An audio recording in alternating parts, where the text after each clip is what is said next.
Welcome to Shorty SuperCoach. How are you guys? Going to take a look at my side in a second. Shorty's knocked off work and it was a bit of a howler of a shift, particularly the last hour and a half. I'll get into that in a moment. It was, Shorty was raging. So I hope the team's gone all right. Otherwise, it could be more rage where that came from. But shout out to a few fellas over the weekend. I went up to the footy on Friday night, bumped into a couple of people who watch the channel. So thanks heaps for saying g'day. Always appreciate that when people come up and say hi. It's really cool. And on Saturday morning, went and watched my cousin play. He plays for St Joseph's, and the lads got the W. So that was good. A couple of fellas in his side also watch the channel. So that was really cool. So shout out to you fellas. And yeah, it was cool. Played pretty well, actually. I must admit, when they were coming back in, I think it was the third quarter or early in the last, I was like, shit, this is getting tense. But no, they got home pretty nicely. And yeah, work. Oh, so I had 30 drops, which is that's a big day in itself. And I was cruising, I was flying pretty nicely. Thought I was going to be home by like 9 o'clock. But my last few drops were out at Inverleigh. Like if you're not from around here, it's real country sort of town, dirt roads, just anyway. So I go out, deliver. Okay, that's not too bad. It's a bit dark, but we're making it work. And my last drop is at Moriac. So sometimes the GPS for work doesn't take you along certain roads because we drive a truck technically, where your Google Maps will take you. And it was like a 16-kilometer difference. So I was like, I'll follow Google Maps. Like, how bad can these roads be? Like, that they're not taking us down. Fairly bad. Turns out fairly bad. I turned on this one road and potholes fucking everywhere. It was a disaster. So here I am trying to pinch like 10 or 15 minutes by going the shortcut. I reckon all those minutes got put down the toilet because I was going about 15 to 20 Ks trying to dodge these potholes. It's nerve wracking because I was like, oh my God, it's been raining. Like, if I get stuck or blow a tyre here or something like that, I'm in all sorts. So it was bloody terrible. I finally get to Moriac and I go, it's my last drop of the night, last one.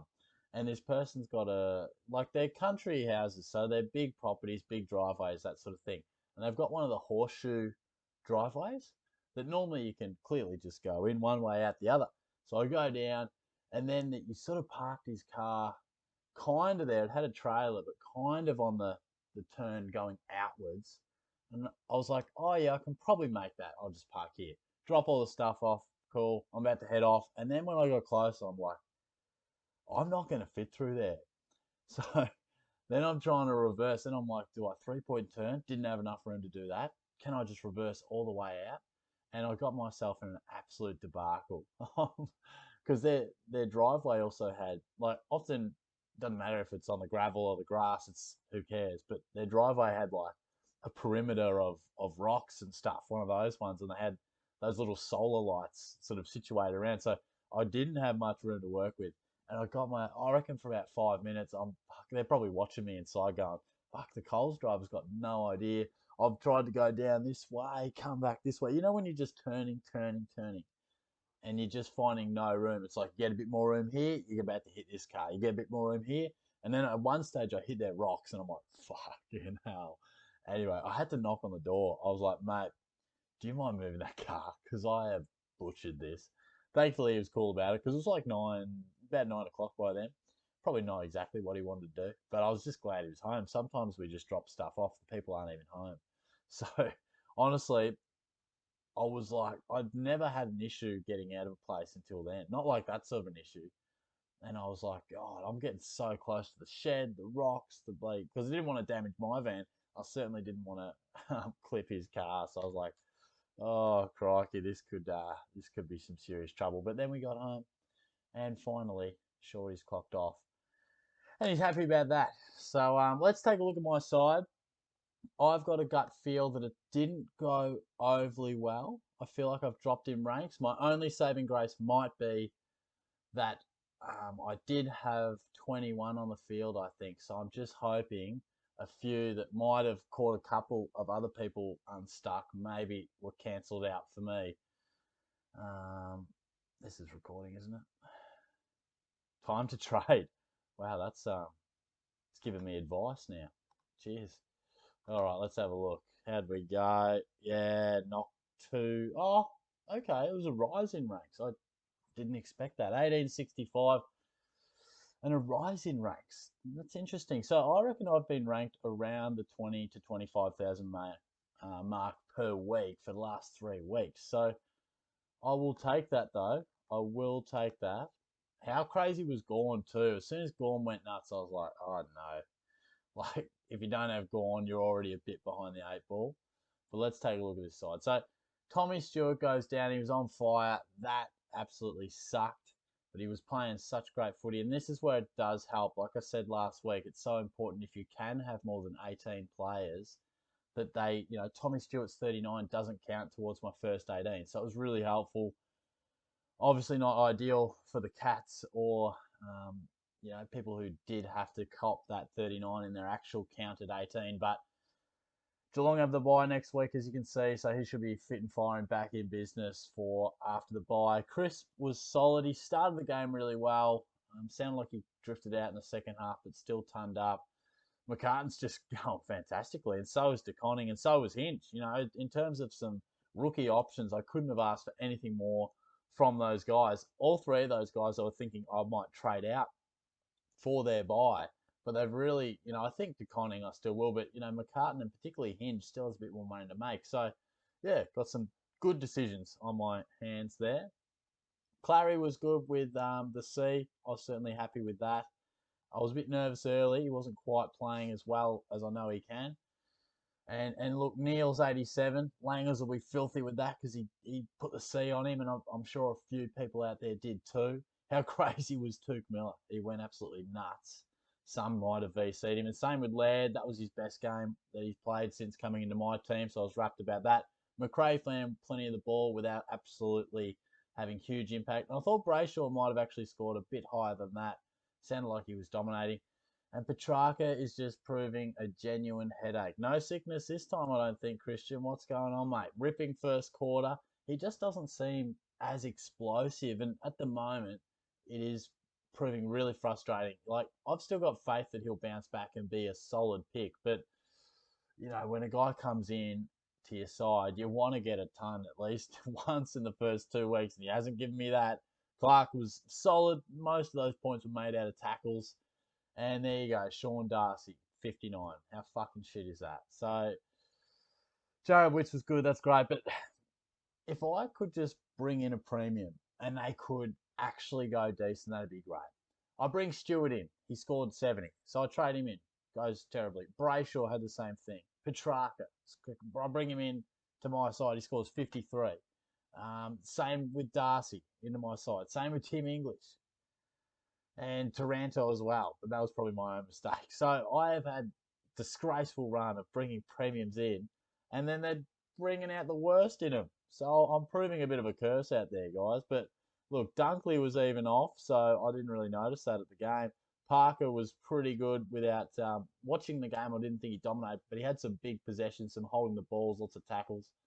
And McComb as well. He was an example of a guy that gets cut from um, my first 18 scorers. Roses and Jeffrey were really solid for me. So, look, yeah, Petrarca and Darcy and English, the blokes I bring in of the last couple of weeks that I was really optimistic on, they were the ones letting me down. Also, apologies if the sound quality isn't ideal. I'm still working through getting a replacement mic. Have to go through warranty and that sort of crap. So we are running with hopefully slightly better than what it has been, but it's not quite your ideal product. But yes, like I said, it is some premiums that are really letting me down. I feel like the cash cows are actually doing their bit. They're scoring well within expectation. It's just some of these big guns that just are not. So I need to bounce back from them. But let's take a look at next week's buy. And that's the one that we've been dreading. So let's take a look how Shorty is shaping up. Bear in mind, I think if you can get 18, you're going bloody well. You're going bloody well. So